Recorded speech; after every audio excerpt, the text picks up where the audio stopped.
ఇసుకతో పాటు ఇతర ఖనిజాల అక్రమ తవ్వకాలు, అక్రమ సరఫరాపై ఉక్కుపాదం మోపాలని ముఖ్యమంత్రి రేవంత్ రెడ్డి సూచించారు.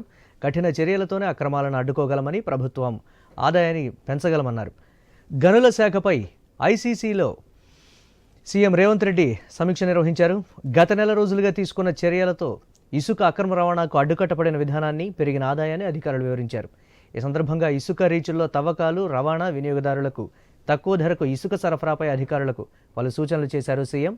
నీటిపారుదల, ఆర్ఎండ్బి, పంచాయతీరాజ్తో పాటు వివిధ శాఖల ఆధ్వర్యంలో చేపట్టే పనులకు టీజీఎండీసీ నుంచే ఇసుక సరఫరా చేసేలా చూడాలన్నారు. పెద్ద మొత్తంలో నిర్మాణాలు చేపట్టే నిర్మాణ రంగ సంస్థలకు అవసరమైన ఇసుకను టీజీఎండీసీ ద్వారానే సరఫరా చేయాలని ఆదేశించారు. సరైన ధరలకు ప్రభుత్వమే ఇసుక సరఫరా చేస్తే అక్రమార్కులపై వినియోగదారులు ఆధారపడబోమన్నారు.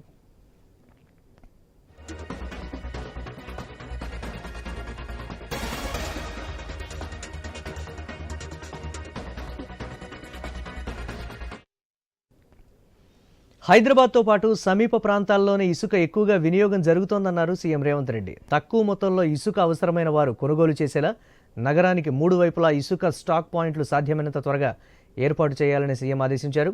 గనుల శాఖ పరిధిలోని వివిధ ఖనిజాల క్వారీలకు గతంలో విధించిన జరిమానాలు, వాటి వసూళ్లపైన అధికారులను ప్రశ్నించారు రేవంత్ రెడ్డి. ఇందుకు సంబంధించిన విధానపరమైన నిర్ణయం త్వరగా తీసుకుని సమస్యను పరిష్కరించాలని అధికారులను సీఎం ఆదేశించారు. దీర్ఘకాలంగా పెండింగ్లో ఉన్న మైనర్ ఖనిజాల బ్లాక్ల వేలానికి వెంటనే టెండర్లు పిలవాలని కూడా ఆదేశించారు ముఖ్యమంత్రి.